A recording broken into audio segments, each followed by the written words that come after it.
Hello everyone, welcome to New Wealth Japan. I'm thrilled to have you here today. This channel is dedicated to helping travelers from around the world discover and experience the very best of Japan.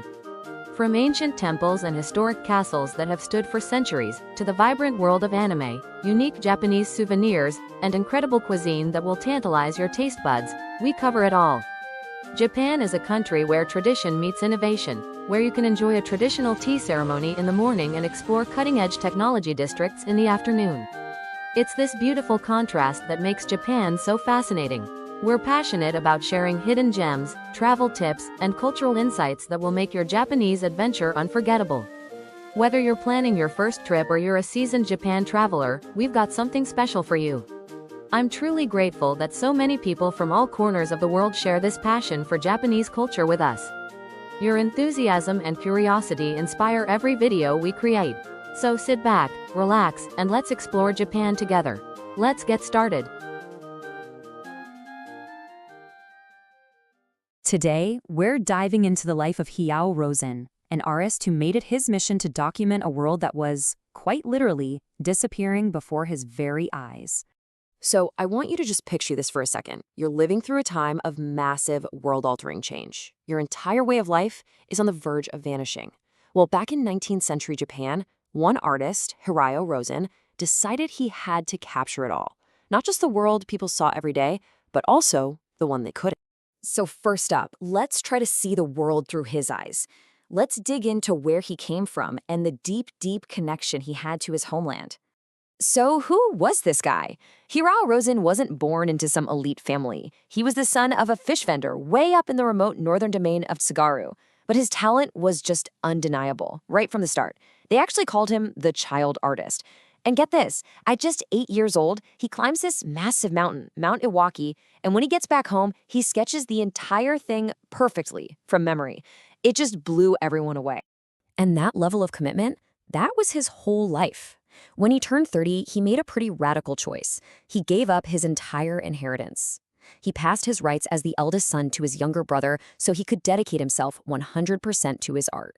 He did this even though it meant his own family would face serious poverty. For him, this wasn't just a hobby. It was everything. And his art, it wasn't just pretty pictures of mountains. It was a raw, living record of his community. If you look at his painting, Sled Pulling Image, you can almost feel that biting winter cold. But even more than that, you see the power of people working together. All these men straining as one against the elements. He was capturing the real texture of everyday life. But Rosen's work didn't stop with what you could see. He was just as fascinated by the invisible world, the world of spirits, myths, and ghosts. And this was a central question for him. What if all those stories your grandparents told you about spirits and strange creatures, what if they weren't just stories? What if they were actually glimpses into a reality that exists right alongside our own? He actually approached this stuff like a journalist. He would record these strange local events with amazing detail. He even included one he saw with his own 2 eyes, 5 or 6 dogs just barking like crazy at a completely empty space under a banner. To him, there was nothing there. But the dogs, they clearly saw something. And this wasn't just some fringe belief. It had a name and a whole intellectual system behind it. It was called the Kakuryo, an invisible spirit realm. The idea was made really popular by this super influential scholar named Hirata Atsutane, and his work had a huge impact on Rosen. And Rosen himself said it best. He believed that just relying on what you can see and prove with simple logic was a narrow act. Basically, he was saying, hey, if you only believe what's right in front of your face, you're missing most of the picture. And this open-mindedness led him to document some truly bizarre local legends. He wrote about something called the Matochi, this mysterious snake-like creature that was said to live inside a person's body. And according to the stories, if someone drowned, this creature would sometimes be seen slithering out of them. He was like an ethnographer of the strange and uncanny. But while Rosen was looking inward at his local world, both seen and unseen, a much, much bigger outside force was about to change everything. And this brings us to a huge turning point, Japan's encounter with the West. And man, did things happen fast. In 1853, bam, Commodore Perry's black ships steam into Edo Bay. This was a massive show of force that basically demanded Japan open its borders. Just 2 years later, a very worried Rosen travels north to what's now Hokkaido to see these foreigners for himself. And by 1858, the Old World was gone. Japan had signed treaties with 5 different Western nations. And on that trip, you can feel how torn Rosen was. On one hand, he saw the incredible natural riches of the land, its potential for remarkable prosperity, but at the same time, he saw how vulnerable Japan was. He writes, what a waste. Terrified that this rich land was just going to be gobbled up by foreign powers if Japan didn't get its act together. That threat became painfully real for him when he met some defeated officials from Qing China, who were now forced to work for the British. Seeing the real-world results of Western imperialism up close, he wrote with both sympathy and alarm. It pains my heart to hear this. He knew exactly what was at stake. All this pressure from the outside? Well, it didn't stay outside for long. It was about to explode from within, splitting the entire nation right down the middle. And that explosion was the Boshin War. It was a brutal civil war that pitted the old military government, the Tokugawa shogunate, against a new government centered on the emperor. Every single part of Japan, including Rosen's home of Hirosaki, was forced to make an impossible choice. The leaders back in Hirosaki made this incredibly high-stakes political gamble.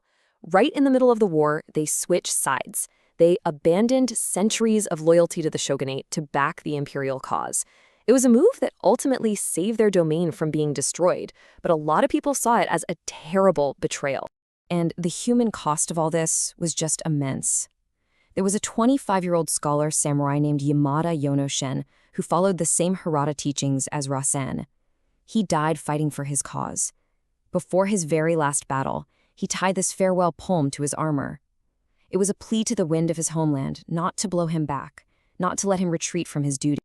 So the imperial forces won the war.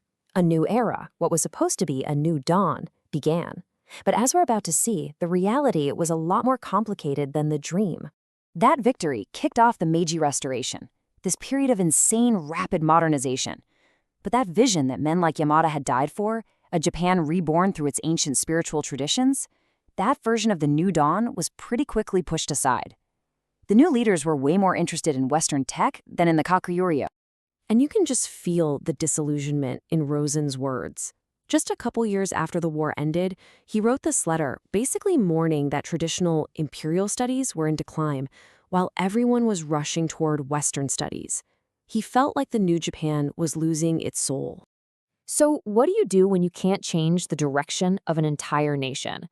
Well, Rosen focused on what he could change. In his last years, he found this quiet, new purpose. He opened a small school right in his backyard, and he taught the local kids about the traditional culture and history and values that he was so afraid were being forgotten. And that really leaves us with the same question that defined Rosen's whole life, a question that honestly hits just as hard today. When a world changes forever, when these huge forces of modernity seem totally unstoppable, how does a culture manage to hold on to its soul?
And that's it for today's video.